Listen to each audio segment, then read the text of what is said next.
Hi, good evening. It is January 11th, and want to do a quick video update here of the whole Oregon situation. I try to stay up to date on this as much as I can because it's eventually going to affect us all. Something I want that people need to realize here is this is a lose-lose situation for the federal government, and let me explain that. If the federal government loses to the Patriots, and these are Patriots, not domestic terrorists, as the Attorney General has deemed them, ma'am, no, they are Patriots. They are American citizens doing what you're supposed to be doing, which is protecting and defending the Constitution, not the corporation. So let's get that out there right now. I am so tired of these idiot stinking people in our so-called government who think they have some authority when the 10th Amendment clearly gives them very limited authority. Folks, you need to understand something. The only power and authority that our government officials have is whatever we give them. But let me get back to the whole thing in Burns. For one thing, there's more going on here than meets the eye. These people up there are going through records and deeds and titles and everything else, and seeing just who stole the land from who had ownership at what time, and whatnot like that. They're ripping down fences. Again, it's public property. You cannot trespass on public property. It's not even possible to do that. It'd be like trespassing walking down the street.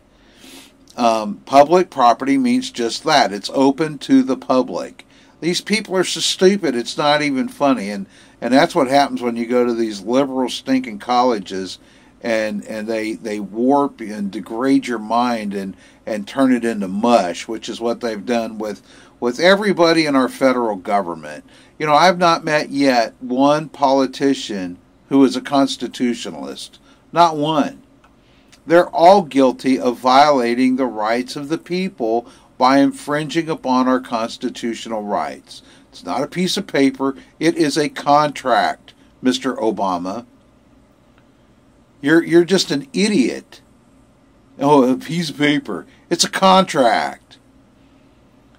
And the contract says that we the people have the power, not you. I couldn't give a crap less about your stupid executive orders. I don't care what you think. I don't care what you say.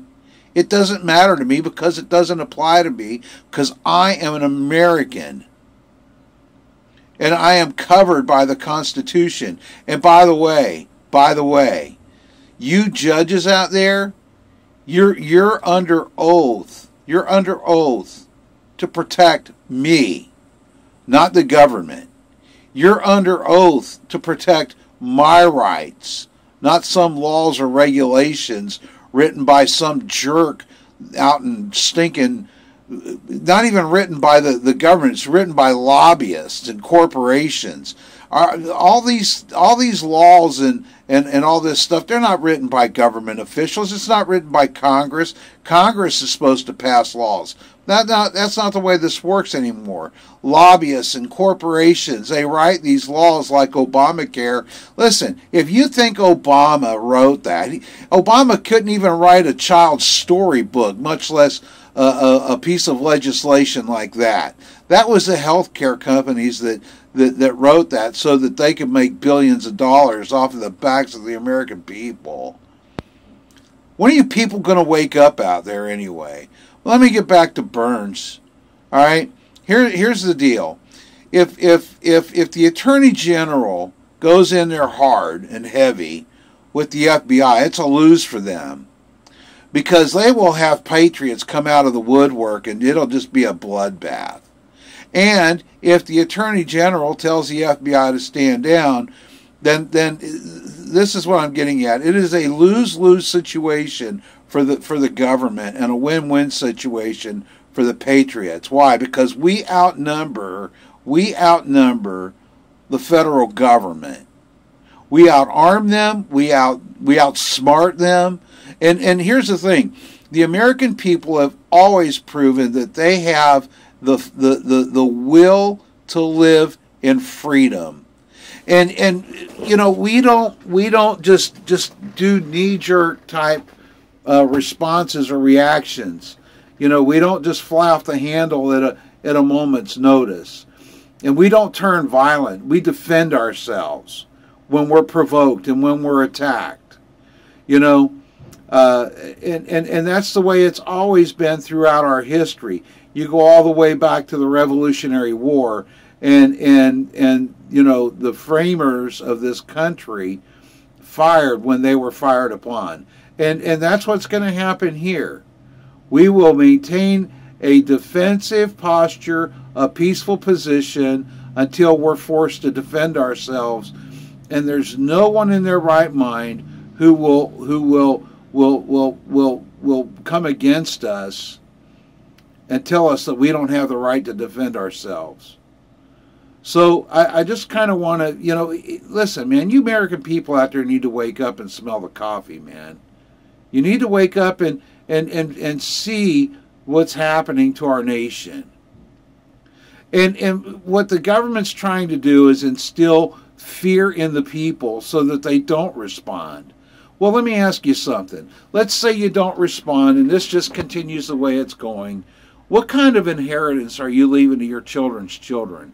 What kind of hope are you giving them? This isn't about me. My life's basically over with at this point. You know, I mean, yeah, I've got years left if the Lord wills, but this goes way beyond me. This is for my children and my children's children. And if you people out there are so stupid and so self-centered that you don't realize that, God help you. I mean, are you kidding me? You care more about your own life than your children or your grandchildren, that you're not willing to lose everything like the framers did for future generations to live in freedom? My gosh, man, how stupid and selfish can a person be? Anyway, I'm going to shut this off with this because I'm just frustrated as fire over this. It's time for the American people to wake up. And listen, this whole deal with this is going to spread. This is going to spread because the government has overstepped its boundaries. And it is time for the American people to stand up and say, you know what, we're not afraid of you. And if you are afraid, then go hide somewhere. You know, lead, follow, or get out of the way. Anyway, and look, we don't need to travel thousands of miles. It's going to come to your hometown sooner or later. And that's where you'll defend this. So prepare yourself, get ready, sit and bide your time, live day to day, do what you need to do. In the meantime, make sure you're preparing. Get your food, get your weapons, get your ammo, get everything you're going to need to get in order to fight a war, because that's what the government has declared on the people is war. All right, man, have a good night.